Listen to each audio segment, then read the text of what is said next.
Have you ever wondered what happens when people lose incentive for the work that they're required to do? Incentive about so many things in life or in culture.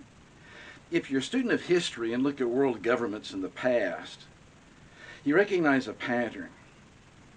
Every socialist government that has existed upon this planet has promised a tremendous amount of liberation to its citizens. But ultimately, with the idea that we'll provide everything you need, incentive dies.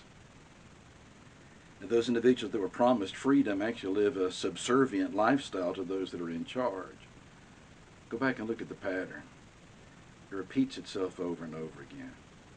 When you start thinking about incentives and the way that we need to actually view that as far as our life as a Christian is concerned, there's some principles that are enumerated in the Old Testament, and I want to talk about them not just today, but the next time we're together as well.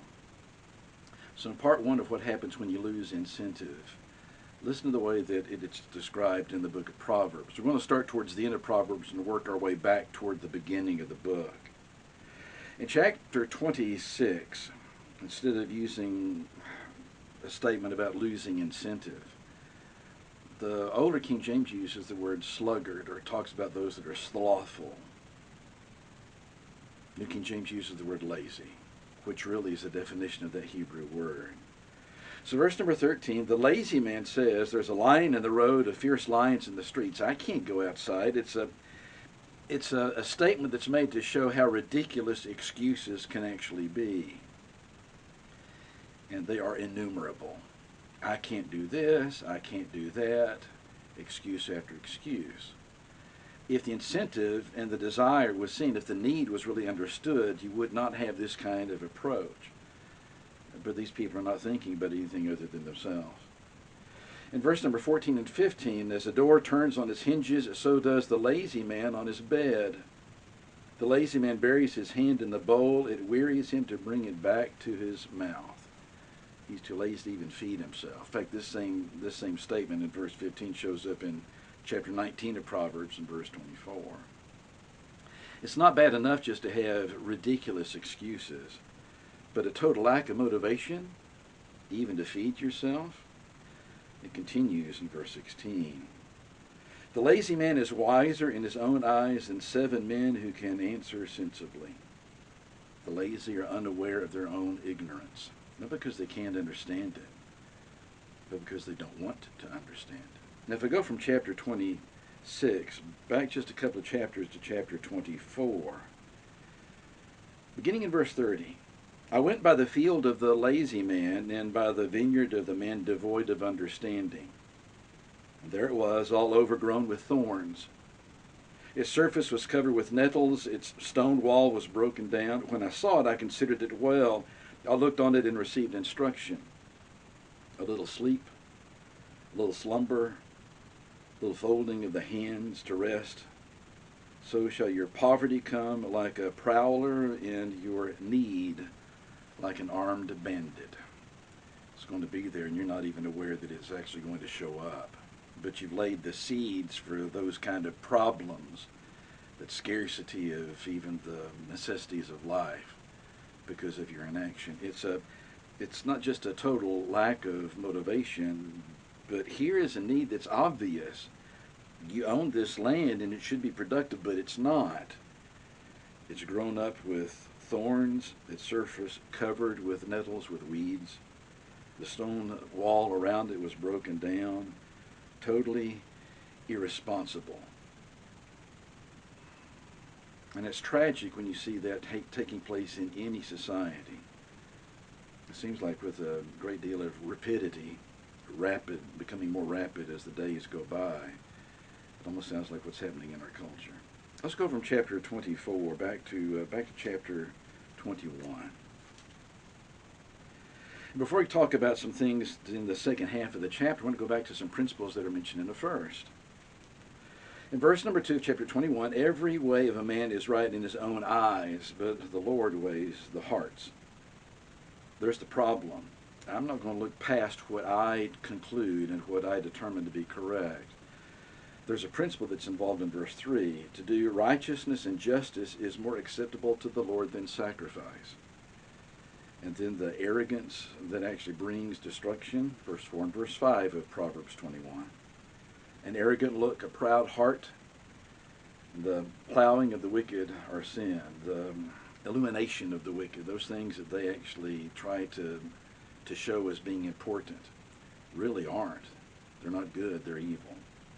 The plans of the diligent lead surely to plenty, verse number 5, but those of everyone who is hasty lead to poverty. And where does laziness or lack of incentive come in?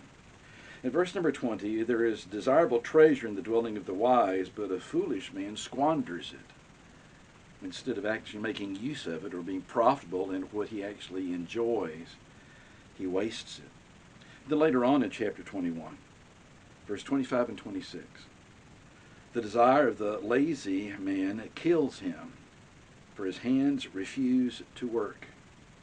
He covets greedily all day long, but the righteous gives and does not spare. It may be intriguing in culture, and perhaps you've heard of it in the past, of individuals in any country, including ours, who are the most charitable.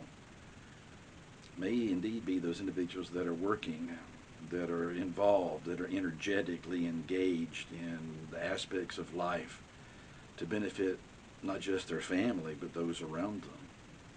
They're not self-seeking, they're not self-serving, they're not individuals that are selfish and greedy and hoarding what they possess. Those individuals that are philanthropists, that give things away, that are classified as great humanitarians. Look in our society and see who actually is doing that. Those that are not really kind of fall into the problem area that the Proverbs continues to talk about, the one that really is not as active as he or she should be. The person where incentive is lost in an idleness and a lack of self-respect, a lack of concern for others. Killing incentive, doing things where activity is not really something that's expected, nor something that's desired. Where individuals endeavor to have the easy way out. They don't want to work at all. They want someone else to do it. Kind of reminds you, if you remember back years and years ago, of that story that the children used to learn about the little red hen who did all the work to prepare bread, but nobody wanted to help. Everybody wanted to eat it. Lack of incentive. It takes place in religious circles where the idea is God's done everything for you. You don't have to do anything. God accepts you just the way you are. You don't need to change. And if that's the case, that kills the incentive for wanting to follow in the footsteps of Jesus. I don't need to. After all, he accepts me just the way that I am. And even though he wants me to love him, I'll love him in my way. I'm really not concerned about actually reading what he said because I don't need to. He's done everything for me. Is it any wonder why you have in so many religious circles CEO Christians? Christmas, Easter only. And even at that, they're not too sure they need to be present to worship God even then. Killing incentives. It's been a plague in society in many, many ways. It's even a plague in Christianity. Interesting verses about laziness. Next time we're together, we'll continue in Proverbs where we left off. Please stay safe. We'll talk again soon.